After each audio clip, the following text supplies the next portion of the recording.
اتوار کے دن سورہ کوثر کا وظیفہ، آسان اردو میں۔ سورہ کوثر قرآن مجید کی سب سے چھوٹی لیکن نہایت بابرکت سورت ہے۔ یہ سورت صرف 3 آیات پر مشتمل ہے، مگر اس کا پیغام اور اثر بہت عظیم ہے۔ سورہ کوثر نبی کریم صلی اللہ علیہ وسلم کو اس وقت نازل ہوئی جب دشمن آپ صلی اللہ علیہ وسلم کا مذاق اڑاتے تھے، آپ کی نسل باقی نہیں رہے گی۔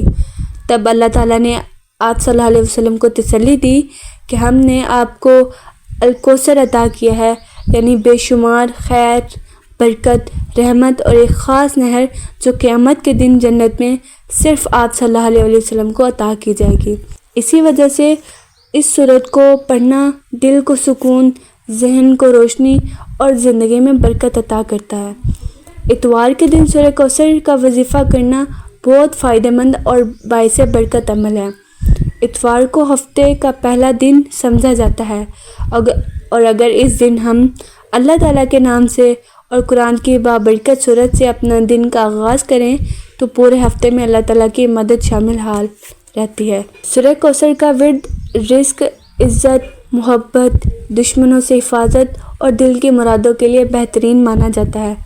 اس کا باقاعدہ عمل کرنے سے دل کی بند دعائیں بھی کھلتی ہیں اور اللہ تعالیٰ کی خاص رحمت نازل ہوتی ہے۔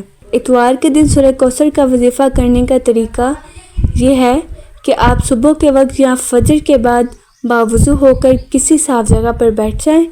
سب سے پہلے 11 مرتبہ درود شریف پڑھیں، کیونکہ درود شریف دعا کی قبولیت کی کنجی ہے۔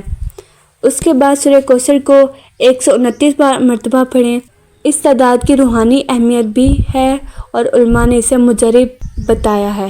دوران وظیفہ دل میں اپنی حاجت یا مقصد کا تصور رکھیں اور مکمل یقین کے ساتھ پڑھیں۔ جب مکمل ہو جائے تو آخر میں سے پھر 11 مرتبہ درود شریف پڑھیں۔ کوشش کریں کہ دل سے اور عاجزی سے کریں۔ یہ عمل مسلسل 7 اتوار تک کیا جائے تو انشاءاللہ بڑی سے بڑی رکاوٹ ختم ہو جاتی ہے اور وہ دعائیں بھی قبول ہونے لگتی ہیں جن کے بارے میں امید چھوڑ دی جاتی ہے۔ خاص طور پر اگر کوئی روزگار کے لیے پریشان ہے، دل میں خوف، بے سکونی یا دشمنوں کی طرف سے تکلیف ہے تو یہ وظیفہ اکثیر علاج ہے۔ اس کے علاوہ خواتین کے لیے بھی یہ وظیفہ بہت فائدہ مند ہے جو اولاد یا ازدواجی زندگی کے مسائل کا سامنا کر رہی ہوں۔ تاہم اس وظیفے کو کرتے وقت چند باتوں کا خیال رکھنا ضروری ہے۔ نیت صرف اللہ تعالیٰ کی رضا کی ہو، وظیفے کے دوران مکمل یقین ہو، دل صاف ہو اور کسی سے حسد یا بغض نہ ہو۔ قرآن کا ہر عمل تبھی اثر دکھاتا ہے جب بندہ سچے دل اور صاف نیت سے کرے۔ ساتھ ہی نماز کی پابندی کریں، حلال رزق کھائے اور دوسروں کا حق نہ مارے۔ اللہ تعالیٰ ہمیں سورہ کوثر کی برکت سے مالا مال کرے، ہمارے دلوں کو سکون، گھروں کو رحمت اور زندگیوں کو آسانی عطا فرمائے، آمین۔ ہر مقصد کا خاص وظیفہ۔ قرآن پاک کی وہ خفیہ سورت جس کو پڑھنے سے جو بات منہ سے نکالی جائے وہ پوری ہو جاتی ہے، اللہ پاک سے جو مانگا جائے وہ مل جاتا ہے۔ محترم ناظرین، السلام علیکم ورحمۃ اللہ وبرکاتہ۔ آج کی اس ویڈیو میں قرآن پاک کی ایسی خاص سورت کے بارے میں بتانے والی ہوں کہ جس کی تلاوت کرنے سے انشاءاللہ منہ سے جو بھی بات نکالیں گے، اللہ پاک سے جو بھی سوال کریں گے، وہ آپ کی ہر جائز خواہش اور حاجت کو پورا فرما دے گا۔ جو بندہ یہ وظیفہ کرے گا اس کے رزق میں اضافہ ہوگا، اس کی تمام ظاہری پریشانیاں، محتاجی اور افلاس دور ہوگا۔ انسان اس دنیا میں اللہ پاک کی عبادت کرنے کے لیے آیا ہے، اور قرآن پاک میں فرمایا گیا ہے کہ اللہ پاک کا ذکر کرو اور ذکر کثیر کرو۔ لیکن میرے پیارے بہن بھائیوں، اللہ پاک اپنے حقوق اللہ کو تو معاف کر سکتا ہے لیکن حقوق العباد کو معاف نہیں کرتا۔ تو جو بہن بھائی مخلوق خدا سے محبت کرتے ہوں تو اس سے بندے کو رب مل جاتا ہے۔ اللہ پاک کی رضا کے ساتھ ساتھ انسان کی دعا بھی حاصل ہوتی ہے۔ تو میں آپ سے یہی کہوں گی کہ اپنا رزق اور نوالا بانٹیں، مخلوق خدا سے محبت کریں تو سب مسائل حل ہو جائیں گے۔ ویسے تو قرآن کریم مکمل طور پر انسانیت کے لیے باعث ہدایت، رحمت اور شفا ہے۔ قرآن مجید کی ہر آیت کی تلاوت باعث خیر و برکت ہے اور اس کے ہر حرف پر 10 نیکیاں ملتی ہیں۔ لیکن احادیث میں قرآن پاک کے بعض مخصوص آیتوں اور صورتوں کے فضائل بیان ہوئے ہیں۔ انہی خاص صورتوں میں سے ایک صورت سورہ بقرہ بھی ہے۔ اس صورت میں اللہ پاک کی بے شمار برکتیں اور خزانے ہیں جو انسانوں کے دینی دنیاوی حالات کو سدھارنے میں طاقت رکھتے ہیں، موجود ہیں۔ لیکن افسوس کی بات ہے کہ ان فضیلتوں رحمتوں سے بہت سے لوگ ناواقف ہیں۔ تو آج آپ کو سورہ بقرہ کے حوالے سے بڑی خاص فضائل بیان کروں گی۔ جو بندہ یہ پڑھے گا انشاءاللہ نسل در نسل تک امیری کا سلسلہ چلے گا۔ آپ کی قسمت کے ستارے بھی آپ کی قسمت کے ساتھ مل جائیں گے۔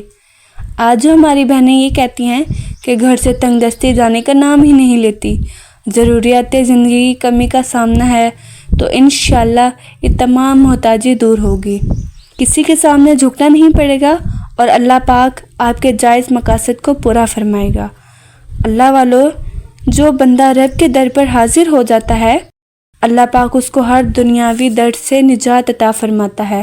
تو آج ہم نے رب کی بارگاہ میں حاضر ہونا ہے تاکہ ہمیں ساری زندگی کسی کے سامنے جھکنا نہیں پڑے، نہ ہی لوگوں سے مانگنا پڑے۔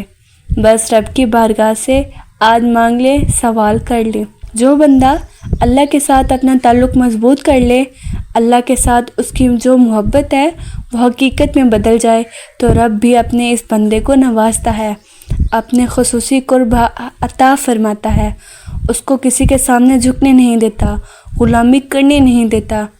اللہ پاک قرآن عظیم میں ارشاد فرماتا ہے، تم مجھے یاد کرو میں تمہارا چرچا کروں گا۔ حضرت ابو ہریرہ رضی اللہ عنہ سے مروی ہے کہ حضور صلی اللہ علیہ وسلم نے فرمایا، اللہ تبارک تعالیٰ ارشاد فرماتا ہے، میرے متعلق میرا بندہ جو گمان رکھتا ہے میں اس کے لیے ایسا ہی کرتا ہوں، اور میں اس کے ساتھ ایسا ہوتا ہوں جب وہ مجھے یاد کرتا ہے۔ اگر وہ مجھے اپنے جی میں یاد کرتا ہے تو میں اس کو اپنے جی میں یاد کرتا ہوں۔ اگر وہ مجھے کسی جماعت میں یاد کرے تو میں اسے ایسی جماعت میں یاد کرتا ہوں جو ان سے بہتر ہو۔ حضور صلی اللہ علیہ وسلم نے فرمایا، اگر کسی شخص کے پاس بہت سارے درہم ہوں اور وہ تقسیم کر رہا ہو اور دوسرا شخص اللہ کے ذکر میں مشغول ہو تو ذکر کرنے والا افضل ہے۔ جب آدمی سونے کے لیے اپنے بستر پر جاتا ہے تو فرشتے اور شیطان اس کے پاس آتے ہیں۔ فرشتہ کہتا ہے اپنے عمل بھلائی پر ختم کر، شیطان کہتا ہے برائی پر ختم کر۔ پھر اگر وہ ذکر اللہ کر کے سو جاتا ہے تو فرشتہ رات بھر اس کی حفاظت کرتا ہے۔ اگر وہ چارپائی سے گر کر مر گیا تو جنت میں داخل ہوگا۔ حضرت ابو سعید خدری رضی اللہ عنہ سے مروی ہے کہ حضور صلی اللہ علیہ وسلم نے فرمایا، اللہ کا ذکر اس کثرت سے کیا کرو کہ لوگ تمہیں دیوانہ کہنے لگیں۔ حضور نبی کریم صلی اللہ علیہ وسلم کی بارگاہ اقدس میں عرض کیا گیا کہ کون سے بندے اللہ کے نزدیک افضل اور قیامت کے دن بلند درجے والے ہیں؟ تو حضور صلی اللہ علیہ وسلم نے فرمایا، اللہ کا بہت ذکر کرنے والے مرد اور بہت ذکر کرنے والی عورتیں۔ سورہ بقرہ کی آخری 2 آیات کے 3 فضائل۔ حضرت نعمان بن بشیر رضی اللہ عنہ سے روایت ہے کہ آپ صلی اللہ علیہ وسلم نے فرمایا، اللہ پاک نے زمین اور آسمان کو پیدا کرنے سے 2000 سال پہلے ایک کتاب لکھی، پھر اس میں سورہ بقرہ کی آخری 2 آیات نازل فرمائی۔ جس گھر میں 3 راتوں تک ان 2 آیاتوں کو پڑھا جائے گا شیطان اس گھر کے قریب نہیں آئے گا۔ حضرت ابو ذر رضی اللہ عنہ سے روایت ہے کہ حضور صلی اللہ علیہ وسلم نے فرمایا، بے شک اللہ پاک نے مجھے اپنے عرش کے نیچے کے خزانے میں سے 2 آیتیں عطا فرمائی ہیں اور ان کے ذریعے سورہ بقرہ کا اختتام فرمایا انہیں سیکھو اور اپنی عورتوں اور بچوں کو سکھاؤ، بے شک یہ نماز اور قرآن اور دعائیں ہیں۔ حضور صلی اللہ علیہ وسلم نے فرمایا، جو شخص سورہ بقرہ کی آخری 2 آیتیں رات میں پڑھے گا تو یہ اسے کفایت کریں گی۔ کفایت کرنے سے مراد یہ ہے کہ یہ 2 آیتیں اس رات کے قیام یعنی رات کی عبادت کے قائم مقام ہو جائیں گی، یا اس رات اسے شیطان سے محفوظ رکھیں گی، اور ایک قول یہ بھی ہے کہ اس رات میں نازل ہونے والی آفات سے بچائیں گی۔ تو رب کے بندے بن جاؤ اور رب کے دین کے خادم بن جاؤ، انشاءاللہ دین اور دنیا بہتر ہوگی۔ یہ حضور صلی اللہ علیہ وسلم کا فیضان ہے۔ اللہ پاک کی کرم نوازی ہے کہ حضور صلی اللہ علیہ وسلم کے صدقے یہ امتی جو نیکی کریں گے اس کو دگنا چگنا اجر مل جاتا ہے۔ تو جو بندہ یہ عمل کرے گا وہ مال اور دولت سے کھیلے گا اور رزق آپ کے پیچھے ہوگا، لیکن یقین کامل سے پڑھنا اور 5 وقت کی نماز اس عمل کی شرط ہے، کیونکہ جو بندہ نماز ادا کرتا ہے وہی پاک اور صاف ہوتا ہے۔ جو بندہ نماز نہیں پڑھتا وہ پاک اور صاف کیسے ہو سکتا ہے؟ اور جو پاک اور صاف نہ ہو اس کی کوئی دعا قبول نہیں ہوگی، اور جس کا ایمان کمزور ہوتا ہے، کامل ایمان اور یقین نہیں ہوتا، وہ کبھی بھی کامیاب نہیں ہو سکتا۔ تو یہ خاص عمل کامل یقین سے عمل کرنا ہے۔ تو اس ویڈیو کو مکمل سماعت فرمائیں، کہیں سے بھی اسکپ نہیں کرنا تاکہ وظائف کے حوالے سے مکمل طریقہ سمجھ میں آ جائے۔ دل سے یہ عمل کرنا ہے، جب تک اس عمل کو سمجھو گے نہیں جلدی سے جلدی بھاگتے جاؤ گے، یہ ویڈیو اسکپ کر کے دیکھو گے تو کچھ سمجھ میں نہیں آئے گا۔ تو بڑی توجہ سے دھیان سے یہ عمل کرنا ہے، پھر معجزہ اپنی آنکھوں سے دیکھ لینا۔ جو بندہ یہ وظیفہ کرے گا انشاءاللہ وہ کبھی بھوکا نہیں سوئے گا اور نسل در نسل تک یہ سلسلہ چلتا رہے گا۔ ہر قسم کی مشکل اور پریشانی سے بچنے کے لیے اور فراخ رزق کے لیے کچھ خاص وظائف بیان کروں گی۔ ان اعمال کی آپ کو اجازت ہے، آپ کر سکتے ہیں اور آگے بتا سکتے ہیں، اور اس ویڈیو کو ثواب کی نیت سے دوسرے بہن بھائی تک شیئر بھی کر سکتے ہیں۔